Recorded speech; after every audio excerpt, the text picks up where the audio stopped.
Universitas Ubudiyah Indonesia meraih juara 1 dalam lomba video kampanye Stop Kekerasan Seksual di Lingkungan Perguruan Tinggi yang diselenggarakan Dharma Wanita Persatuan Kementerian Pendidikan, Kebudayaan, Riset, dan Teknologi Kemendikbudristek. Lomba yang diperuntukkan bagi mahasiswa dan humas perguruan tinggi seluruh Indonesia tersebut bertujuan untuk membangun kesadaran dan kepedulian warga kampus untuk mencegah terjadinya kekerasan seksual di lingkungan universitas.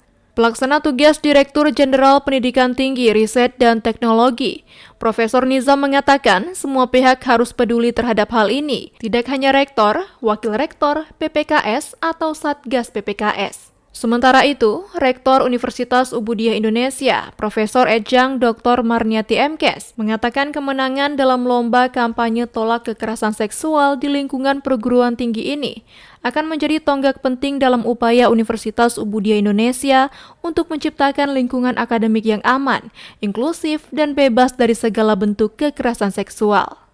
Dari Jakarta, Tim Liputan YBON TV melaporkan.